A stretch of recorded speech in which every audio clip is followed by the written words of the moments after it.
কিশোরগঞ্জের বাজিতপুরে বিএনপি নেতাদের দখলে থাকা একটি জলমহল উন্মুক্ত করেছে জেলেরা। গত রবিবার সকালে উপজেলার মাইজচর ইউনিয়নের হুমায়পুর এলাকায় ধলেশ্বরী নদীর ওই জলমহলটি শতাধিক নৌকা দিয়ে মিছিল করে জেলেরা দখলমুক্ত ঘোষণা করে। স্থানীয় সূত্র জানায়, দীর্ঘদিন ধরে প্রভাবশালী বিএনপি নেতাদের নিয়ন্ত্রণে ছিল নদীর ওই জলমহল, কিন্তু স্থানীয় জেলেদের অভিযোগ, চাঁদা ছাড়া তারা নদীতে মাছ ধরতে পারতেন না। এতে জীবিকা নির্বাহে চরম সংকটে পড়ে এলাকাবাসী।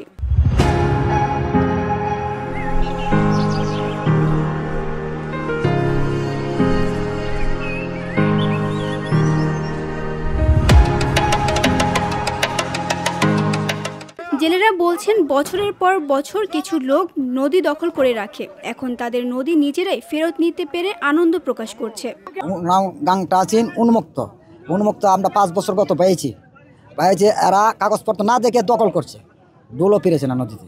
আমরা মানতে রাজি না, এরা আমরা জেলেরা রক্ত যাবো এক গোটা, তো আমাদের নদী ছাড়বো না। জাল আমার কাইটা এরা মাছ নিচে গা জোর জুলুম কইরা বর্ষর হুমকি দেয়ছে।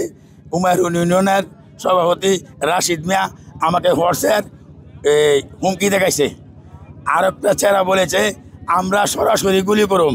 এই লোকটা বাড়ি এলো এই শাহুর হাসিব করে নাম। নীতিমালার রায় আমরা 2টা পাইছি।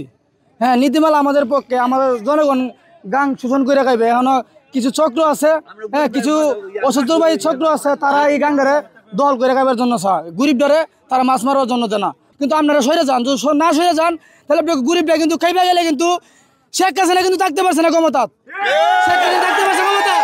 শেখ হাসিনা কিন্তু দেশ থেকে বিতাড়িত হয়েছে, কিন্তু আপনাদের যদি ওখানে যদি আপনাদের শান্ত না হন, গাঙ্গের বিষয়ে যদি আপনারা বাদ না দেন, কিন্তু গরিব কিন্তু আপনারা ছাড়বে না, জনগণ কিন্তু আপনারা ছাড়বে না। ওনারা কি করে, ওনারা তো নদী ফায়াতে ওনারা সুন্দর করে ডুল পিটাইব, অথবা আমরা ডকুমেন্টস দেখাইব যে কাগজপত্র সরকার আমরা লিস্ট দিছে, আমরা গাং পাইছি, নদী পাইছি। এর কাছে কোনো ডকুমেন্টস নাই, এরা অবৈধভাবে গাংটা শোষণ করে খাইতেছে। আর যে মনে করেন 3টা থানার মানুষ, গ্রামের মানুষ, গরিব খেতে কামারের মানুষ, এরা গরিব খুব কষ্ট করতেছে ভাই, খেতে করে খাইতে পারে না ভাই, গরিব মানুষ এরা যেমন খাইতে পারে, নদীটা যেমন আমরা উন্মুক্ত চাই।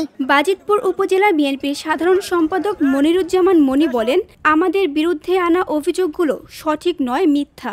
কবে বলতে পারবো না, না ভাই এটা সঠিক না, এটা মিথ্যা কথা। স্থানীয় প্রশাসনের কর্মকর্তারা জানিয়েছেন, পরিস্থিতি শান্ত রয়েছে। জেলেদের দাবির বিষয়টি খতিয়ে দেখা হবে এবং পুনরায় যেন দখল না হয় সে বিষয়ে নজরদারি বাড়ানো হবে। যে এই মহলটি নিয়ে উচ্চ আদালতে একটা স্টে অর্ডার আছে, তো আমরা আসলে সরকার পক্ষ থেকে আহ্বান জানাবো যে উচ্চ আদালতের নির্দেশনা মেনে চলার জন্য।